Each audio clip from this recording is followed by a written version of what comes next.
Welcome to episode 104 of the Headspace and Timing podcast. On today's episode, I have a conversation with veteran and mental health professional Eric Strom about how clinicians with lived experience can support veterans in accessing mental health care. Having that lived experience is important. For some, they're going to, look for that counselor who is a veteran, right? To have that extra 1%. But for a lot of folks, if you have that other, 98, 99%, they can be okay with that. And yeah, definitely important to pay attention to that cultural competency piece. Welcome to the Headspace and Timing podcast, a show dedicated to breaking down the stereotypes around veteran mental health. My name is Dwayne France, and I'm a retired Army non-commissioned officer and a combat veteran of both Iraq and Afghanistan. After retiring from the Army, I took on a new mission as a clinical mental health counselor for my fellow service members.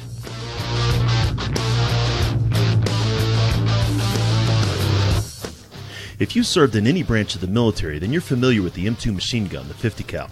It's one of the most effective weapons in the military's arsenal. If the weapon's headspace and timing wasn't set correctly, however, it was just a useless chunk of metal. Veterans can be rendered inoperable if their headspace and timing's not set correctly either.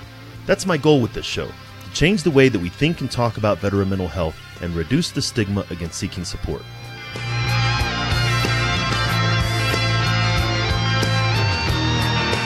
Each week, we'll talk with mental health professionals, veterans, and those who support service members, veterans, and their families.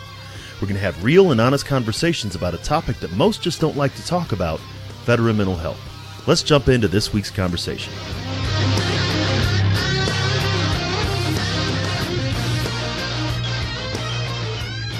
Hey everybody, welcome back to the Headspace and Timing podcast.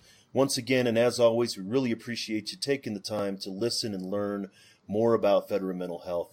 I always say that I'm enthusiastic and that my guest is the greatest guest in the world, and if everything is awesome, then nothing is awesome. But I'm really excited whenever I have fellow mental health professionals who were veterans who became mental health professionals after the service, and that's definitely my guest here today, Eric Strom.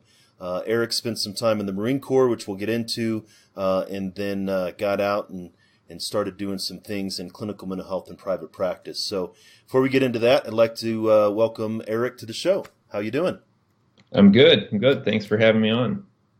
Yeah, no, it's I am excited to talk, as I mentioned before we started recording, excited to talk to another mental health professional who is a veteran, who's been involved in podcasts and communicating. And so I've really enjoyed seeing what you were doing. I listened to an episode that you had on the Trauma Therapist podcast with Guy McPherson. But before we get into what you're doing now, I'd like to give you an opportunity to tell the audience sort of your background, your service, and then how you got to where you're at. Sure. So I joined the Marine Corps in 1999, right after high school. Did that and ended up in Beaufort, South Carolina as part of VMFA 312, so Marine Fighter Attack Squadron 312. Was there for the duration of my time in the Marine Corps, did a couple of deployments with them, one pre 9/11, one post 9/11, was aviation flight equipment for them, so it took care of pilots' flight gear. It was a good job. The joke amongst myself and some of my Marines that were in there is, we had it good being we were in the air conditioning when they were out on the flight line, so everybody wanted to be friends with us, so that was a a good deal. Did that for 5 years, left active duty in 2004, spent a couple of years working in the civilian world, doing different jobs, and eventually I was turned on to the idea of clinical social work.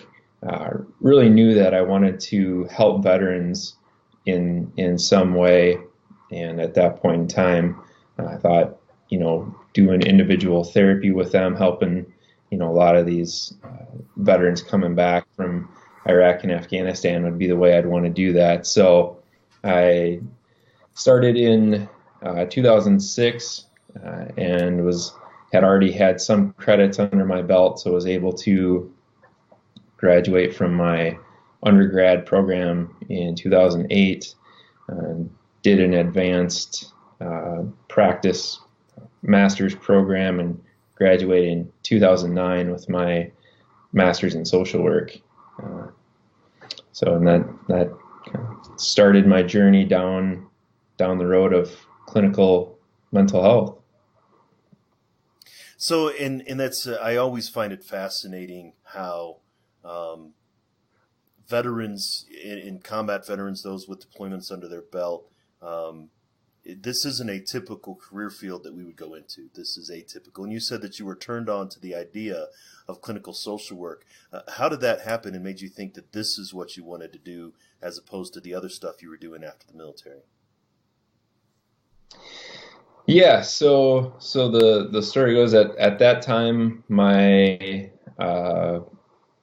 mother-in-law at that time was in a clinical social work program, and I talked to her about that, and looked more into it, and sounded something interesting that I'd like to do, and was able to talk to one of the professors at the university. We went to University of St. Thomas in St. Paul, and one of who he later became one of my mentors there. He was a clinical social worker in Vietnam, and so just having conversations with him and talking about wanting to help veterans and what that would look like, that I was able to pretty easily make that decision that was something that I wanted to do. And you mentioned that veterans, like us, and veterans in general, it's kind of something where people look at it like, what do you do now? And especially having come out of the Marine Corps, and the idea that people have of what a Marine is and what they do, and that was a pretty atypical thing for people to come across. And even now, sometimes people are like, what, you spent this time in the Marine Corps and you became a social worker? How does that work? But I think it just speaks to the broad just overall diversity of the people that enter the military, and when we come out, just looking at the things that we want to do. Yeah, I think that's great, and I always like hearing those origin stories, right?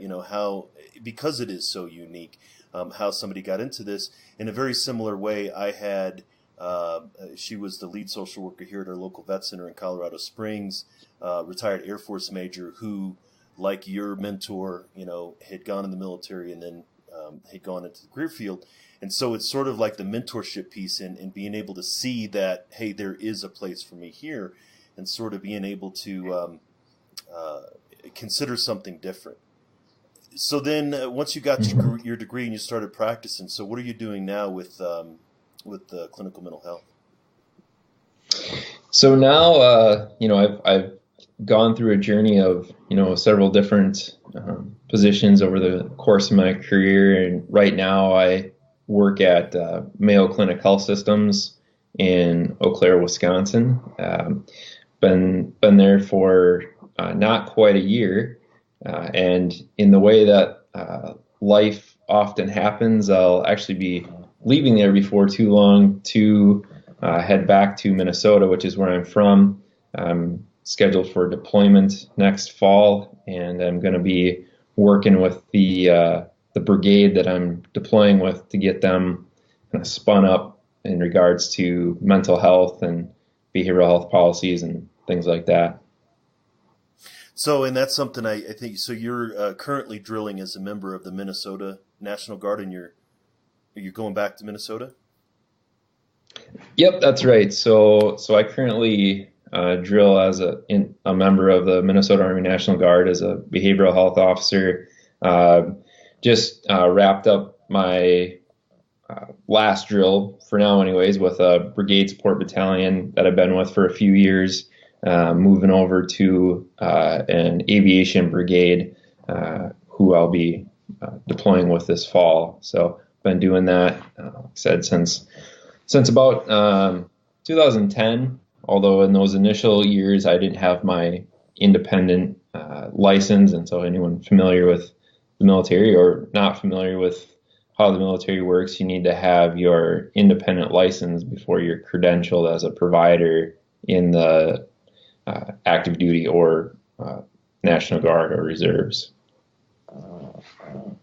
So, and it's interesting to me to see how behavioral health is conducted on the Reserve and National Guard side. In several of my deployments, especially in the global war on terror, it's all mixed. You have active duty units serving alongside National Guard units. I often tell a story. When I was in Afghanistan, our engineer company was a group of guys or some reservists out of South Indiana, and it's a different unit. It's a unique feel. Like the two guys that always came with us, they were cousins, right? Their moms were sisters, and they were like related to a quarter of the unit. And so behavioral health, when it comes to Guard and Reserve, making that switch from civilian to active military and making that switch back, it's pretty unique. Yeah, absolutely. And, those are definitely some of the challenges that we face as you talk about deployment and National Guard units versus the active duty component. When we're in country, having that ongoing support, is really beneficial. However, when redeployment happens, you get home as an active duty unit, that support stays. And with those National Guard units, you all kind of disperse to your hometown, wherever that might be. And, in Minnesota, we have, of course, the, Minneapolis-St. Paul metro area, which has a lot of different resources, but you start to get out to greater Minnesota and, those resources really start to dwindle. And so we don't have, that ongoing support in the same way. So we've tried to do a lot within the organization to, support these soldiers, both at drill and at home, doing our best to partner with local organizations or, find out who the local providers are, using things like Military One Source. We have some military family life consultants, some psychological health coordinators, folks like that soldiers can talk to for a limited period of time, and really just trying to help build mental health and build the resilience of soldiers both after deployments and leading up to them as well. Yeah, that's always a challenge, and I think that not a lot of people consider. Yes, we serve along with National Guard or reserves, and everybody thinks weekend warriors 1 week in a month and 2 weeks out of the year, which it hasn't been like that for a very long time. If it may be getting back to that, but you bring up a great point. Is that when I came back from my deployments, if I had a soldier that needed something, we had on-post behavioral health. Everything was contained. And as you said, everybody kind of stayed together. As I'm certain the latest numbers are 20. They're calling it 20 veteran suicides a day, but within that 20 a number, the VA just came out this past year. Something like 4 or 6 out of that 20 include active duty and drilling guards and reserves.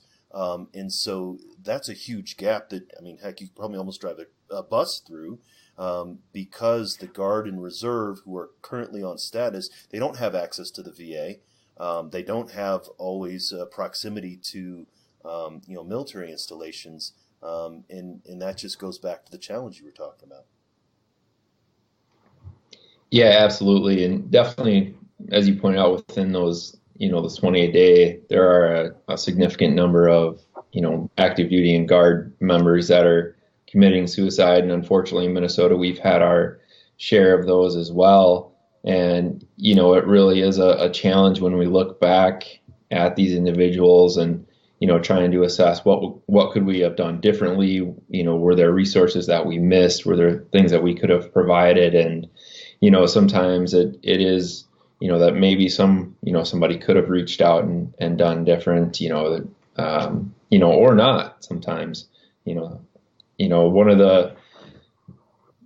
of the good things that is coming out, more recently, we've transitioned from and anybody in the National Guard or, I think active duty as well will know we've transitioned from the the old resilience program that was out there, the kind of death by PowerPoint, come sit in a room once a quarter and we'll hammer these out, to more of a style of being able to have squad leaders, those first line leaders, really connect with their soldiers. Some of our full-time staff in the Minnesota Guard and within the behavioral health part of that has put together a great book to kind of guide those conversations, and whether that's around relationships, money, emotions in general, just really bringing those people together to kind of give back to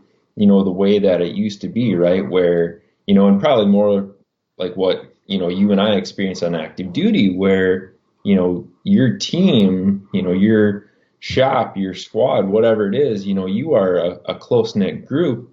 And we don't always have that in the National Guard because, we have, one weekend, more often than not these days, it's, 3 days, often a Friday, Saturday, Sunday, to get to talk to one another. But really in that time you are, hammering out tasks that need to be done. You're doing your training, and you might not have a lot of that time to get to know your soldiers. And outside of that drill weekend, of course, everyone has civilian jobs. They're busy with their families, with whatever other commitments they got going on. And so we've gotten away from really having that connection, having that small unit cohesiveness. And so this new program that we're, that's been put out is really aiming to do that, to bring teams, squads, platoons and companies, back to a more cohesive unit, and really offer that time to get to know one another, know what's going on with your soldiers, recognize if this person is having struggles because, they're having relationship issues or financial issues or, whatever it might be. So really looking at, identifying these difficulties earlier on. See, that's great to hear.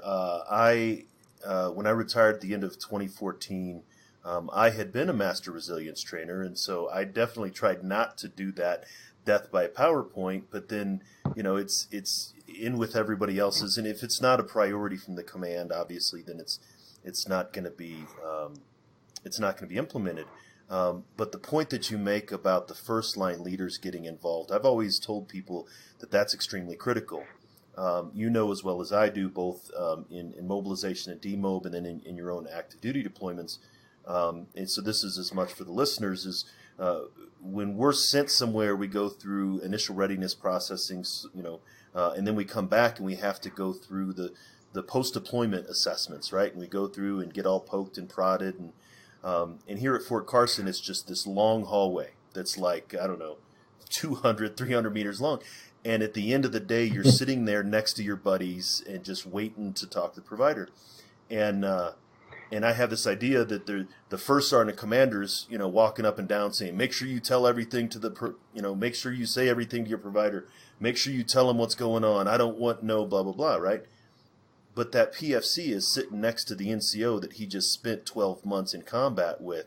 And the NCO saying, you better not say anything, dude, because if you say something, you're going to get a purple folder, you're going to get a sticker, you're going to have to go see something. Yeah. So we're going to listen to the people that we are closest to our right and left.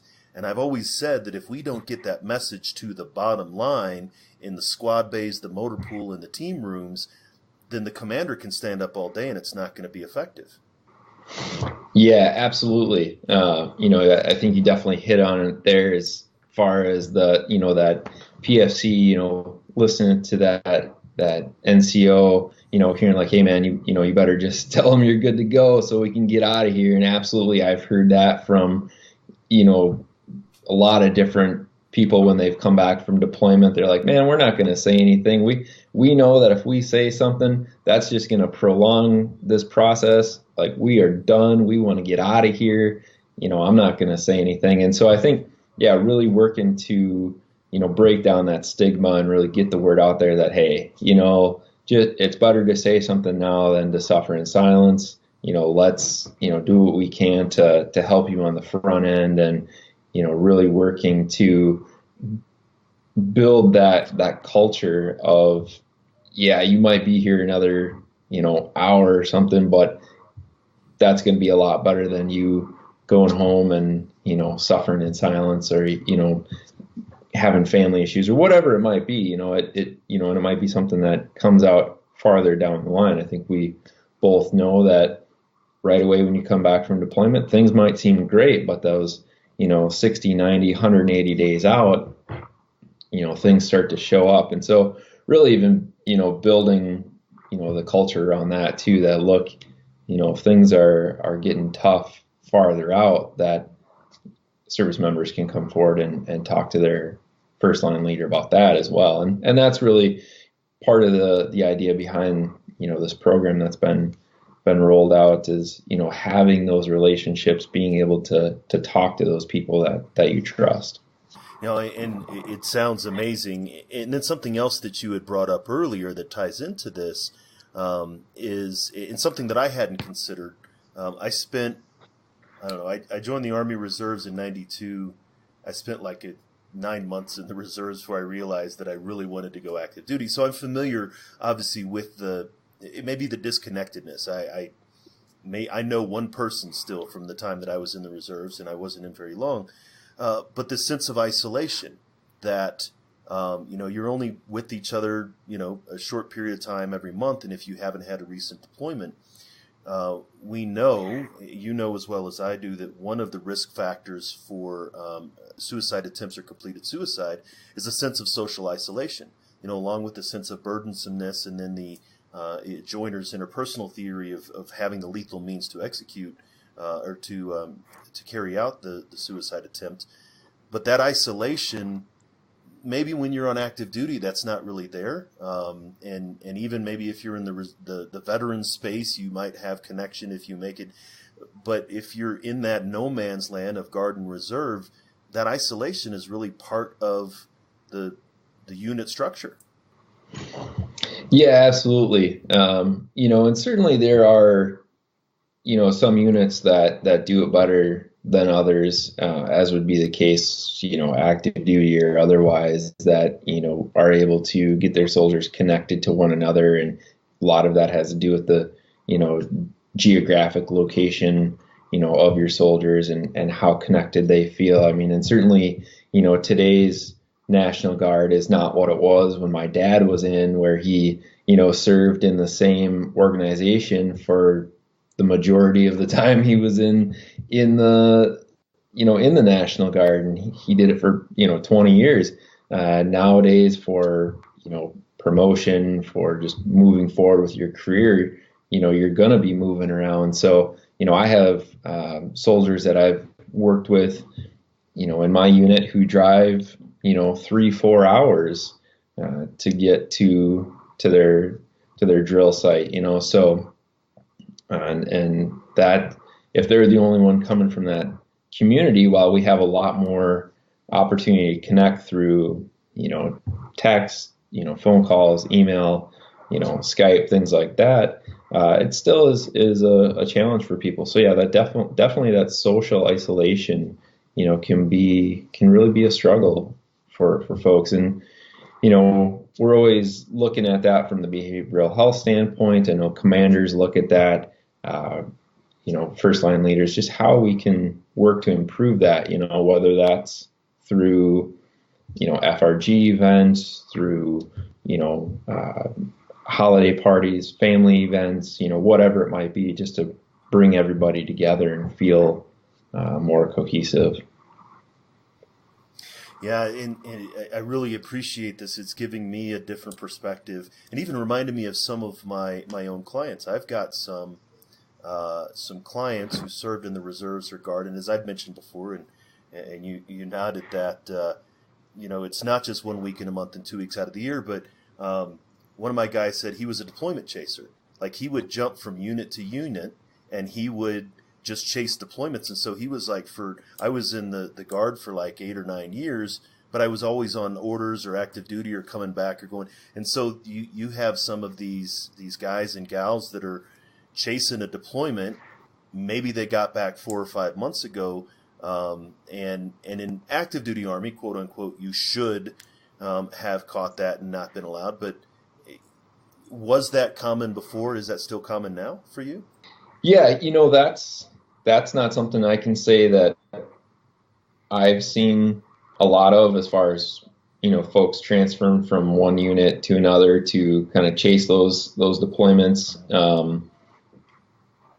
Yeah, I mean, from personal experience, that's not something that I've seen. I wouldn't doubt that it's out there. I mean, there are certainly those people who, look for that opportunity, or, are looking for those,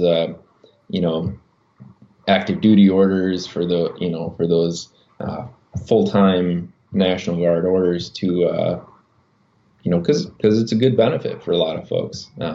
But yeah, that's not something I can say that I've seen.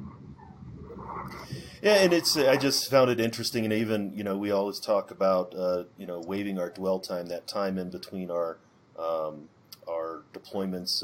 I'm guilty of it myself. I raised my hand, and I was back in Afghanistan 9 months after I left, for reasons, right? For whatever career reasons, Mm-hmm. and keep the family here at Carson and all this other stuff. And while it was a really good idea at the time, or it made a lot of sense at the time, that kind of churn is really going to kind of tear things down if we don't pay attention to it.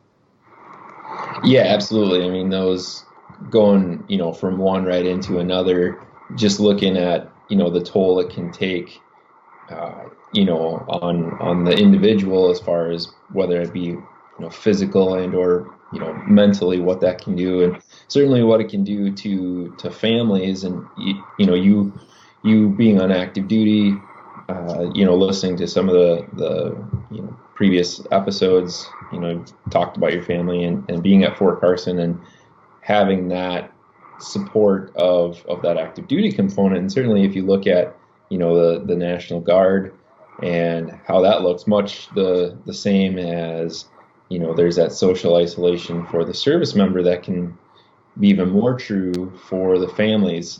I know there's been, a push to create more of that family readiness group and just try and, bring people together. We certainly have, those offices within various locations throughout the state of Minnesota, and, who really work to connect the families, provide, services, both when service members are deployed and at home. But again, not quite the same setup as as you would find on an active duty post. But yeah, definitely, people have their reasons for doing those things, and it takes a toll.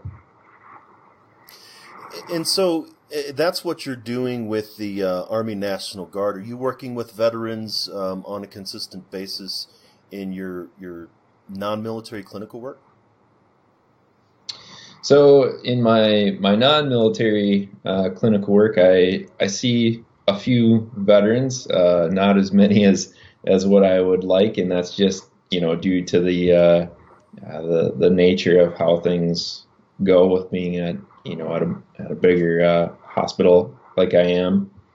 Certainly on the military side, you get to do a lot of work with with current service members and talking with them, helping to, find out what their struggles are and ways to help them. So I'm curious to hear, even with your veteran clients and your non-military clinical work, or even that, or your actively drilling service members, does your military background play a role in it at all? Is it a benefit to it? I mean, I definitely see it as in mine, but I also like to hear from other veterans who become mental health professionals how they employ their lived experience in conjunction with their clinical experience.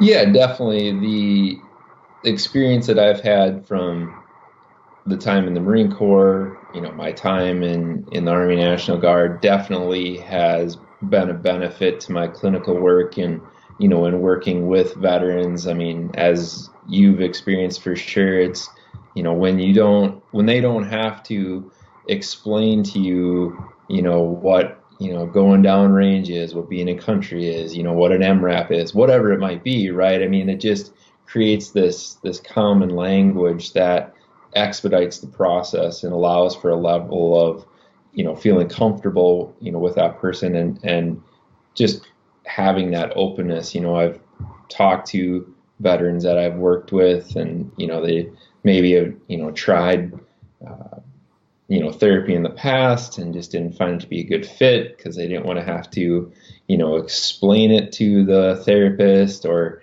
they started to tell their story and the therapist, just had this kind of look of awe of like, I can't believe, what you're telling me, kind of a thing. And so definitely having that military experience and, knowing where people are coming from has been, a huge benefit to, to the folks that I've worked with, and not only military, but also, folks like EMT, fire, police, folks like that as well, who, have a similar experience, where it's a similar kind of culture to the military, and really find that benefit in somebody who gets it, even though it's not, a direct correlation. They feel like, okay, well, you get it more than the guy down the hall or the gal down the hall who doesn't have any experience in doing this. And, of course, nothing against our civilian counterparts who don't have that experience. It's just they might pair well with somebody who, doesn't have the same experience. No, you definitely bring up a great point about the first responders, fire, police, and EMS, having that service-oriented, running towards the flames, running towards danger, as opposed to running against, so there's a level of ethos and things like that. And not only that, a lot of veterans will cross over into that for a number of different reasons, right? And I think every 11 Bravo's told they could be a security guard or a cop. And that's what happened is what my father did in Vietnam. And he left Vietnam and became a city cop in St. Louis in the 70s. So we don't know where the trauma of one ended and the other began, right? I mean, it's a critical kind of job. And one of the challenges, we're having a national conversation about veteran mental health, but we're not really having a national conversation around first responder mental health. Mm-hmm. Yeah, definitely. That is a population, that it sounds like we've, both had exposure to in our clinical work, and, police, fire, EMT. And I work with, a number of people who are, either police officers or firefighters. My first sergeant from the unit I just left is on the, Minneapolis fire department. I have XO, from the company I just left. She's in the, the Minneapolis Police Department. I mean, so it does cross the lines, right? And having that national conversation around these individuals is critically important, and something that certainly I don't think is happening to the level that it should be. No, I certainly agree. As you were talking about that, actually one of the squad leaders that was I ran co-platoons in Afghanistan.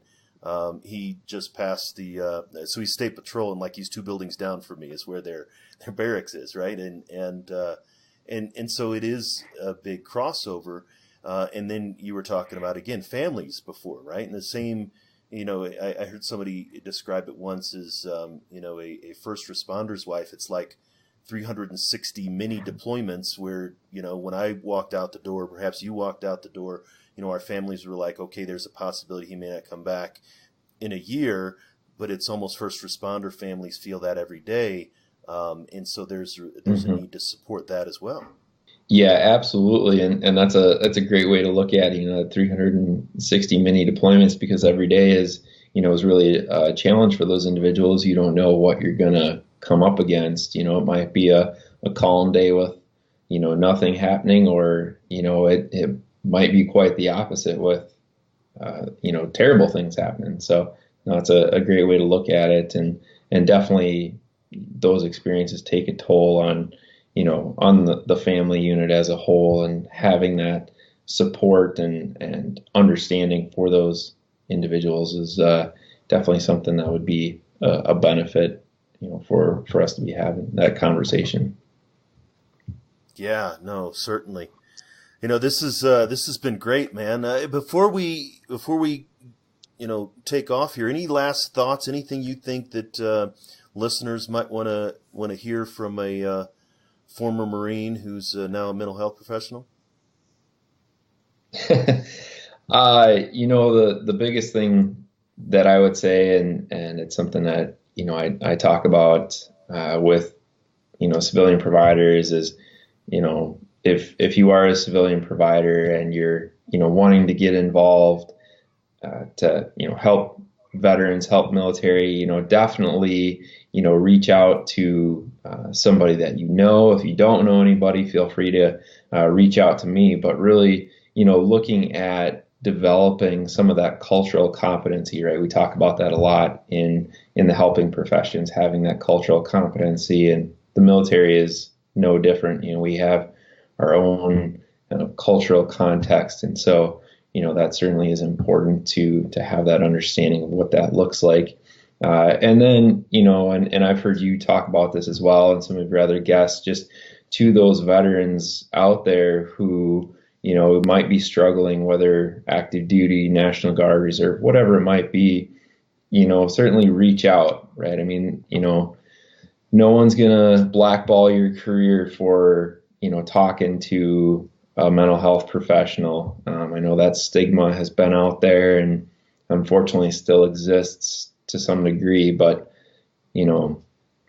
there are many great Marines, sailors, soldiers, airmen who, have gone through struggles, reached out, gotten that assistance, and continued on to have great careers. So, and if you're a veteran, there's nothing weak about reaching out and getting that help. It's, it's a pretty courageous step to take that first step into asking for help and moving forward in a better direction with your life. Yeah, those are two really great points, and as you said, ones that I try to make often. First, when it comes to the cultural competence piece, again, you and I came from, we're native speakers of acronym, I like to say, right? We grew up in that, Yeah. or we experienced that. And we do have colleagues that are very, very skilled who never serve, but that's because they take the time to understand and learn. A way that I like to say it is Jonathan Shea, author of Achilles in Vietnam. He said in that book that he would never be someone who knows. He would never say 100% that I know what you're going through. He said, because I can't. He said, I can get 99% of the way there. I can get, I can understand everything. I can learn what it means to be in country and all those phrases. But he said, there's still that 1% that I cannot and will never be able to close that gap. And for some veterans, that's a huge gap, that 1%. For others, not so much.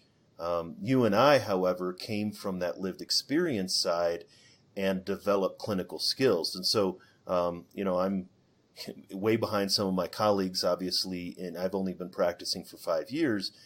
So I don't have the long clinical experience, but having the lived experience is critical. And it's up to us to figure that out, right? We can't just say, I want to help veterans because I love veterans and I want to help them. We can do more damage than good if we don't pay attention to it.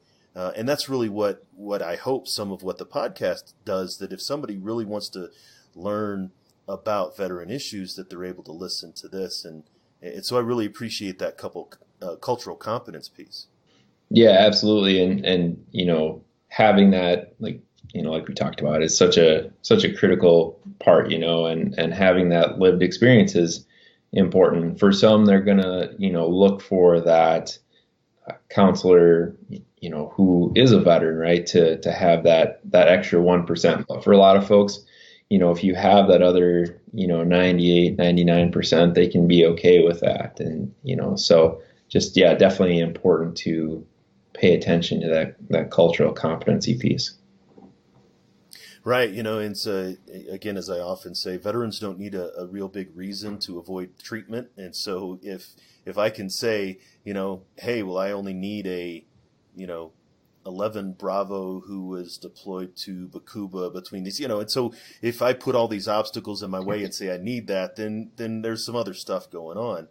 And then that goes to your other point of veterans, just reaching out and getting the help, getting the therapy with the big T. Not that, everybody's like, oh, going to the range is my therapy. Yeah, that's cool, but that's therapy with a little t. I mean, this is actually going to somebody with clinical experience that can help you unpack some of this stuff. And that's why I like to have guests like you on the show to say that you talked earlier about sort of the stereotype of what a Marine does and what people think a Marine is like. But the stereotype for therapists are either, you're an old guy with a German accent and you have a couch and goatee and glasses, or you're a female and you burn incense and you sing Kumbaya and all. I mean, so these are the stereotypes that people have against therapists, especially veterans. And the more of you and I and people like us that are talking about what really is like, that kind of breaks down the stigma against therapy for veterans. Yeah, definitely. I think, those stereotypes definitely exist, right? For therapists and veterans will look at that and be like, wow, I'm not going to go talk to either of those people, right? And so, yeah, absolutely, having people like you and I and and other veterans who have gone down this journey of becoming a therapist and helping out fellow veterans is great. And definitely there's more of us needed in my humble opinion. No, I am right there online with you. So if somebody, say they're in Minnesota, in the upper Midwest area, they want to connect with you, maybe, work with you or get connected. Like you said, some other clinicians might want to reach out and talk to you about cultural competence. How can people find you? Yeah, so certainly can send me an email. So my email is Eric Strom, ERICSTROM .LICSW@gmail.com. I'm also, folks wanted to give me a call, that's certainly okay as well. And so I can give you my phone number for put on the show notes page or whatever it is. And yeah, I mean, those are probably the two best ways to get a hold of me. I certainly have all the social media stuff, Instagram, Twitter, and Facebook, and all that. But yeah, probably email or phone call is going to be the best way to reach me. Yeah, that's great. Like I said, I will make sure, or like you said, I'll make sure to get that information in the show notes. I appreciate you coming on the show. Be careful on your upcoming deployment. Keep your head down and all that, right? And thanks for sharing your story with us. Yeah, thanks so much for having me on, Dwayne. It's been great. Really appreciate the opportunity to come on and talk with you.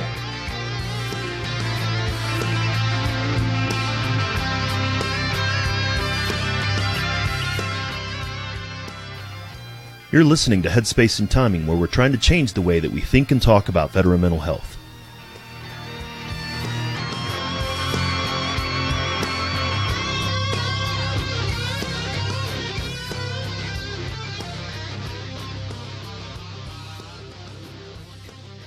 One of the things I enjoy about this show is learning about different perspectives and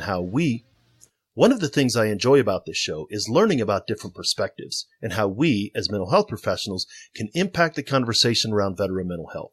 There is so much involved with it that I, as an active duty service member, often forget the unique challenges that come with reserve or guard duty. And rarely is it 1 week in a month or 2 weeks out of the year the way it was in the old days. Another thing that I enjoy is supporting other mental health professionals and getting their message out. Since Eric and I recorded this episode, he started his own podcast, Conversations from the Couch, talking about mental and physical wellness. Make sure to check it out on iTunes or wherever you get your podcasts. There's a link in the show notes, which can be found at veteranmentalhealth.com. Thanks for taking the time to listen. If you want to find the show notes for this episode, go to veteranmentalhealth.com/HST104. While you're there, consider leaving an honest rating or review. It helps other people find us. We're always looking for guests. You can drop me a line at info@veteranmentalhealth.com to recommend guests, or you can go to veteranmentalhealth.com/guests to fill out a suggestion or request. Just a reminder that the guests and information on this show are for educational purposes only and are not meant to be considered professional advice. While Eric and I are both therapists, we're not your therapist. If something you've heard makes you think that you should talk to somebody, then reach out to do so. I'd like to thank Doc Todd for giving us permission to use his track, Not Alone, from his album Combat Medicine. Doc's trying to bring the discussion about veteran mental health out of the darkness and into the light, and you can see all of his work at therealdoctodd.com. Make sure to join us next week for another great episode. Until then, remember, veterans, you're not alone. Ever.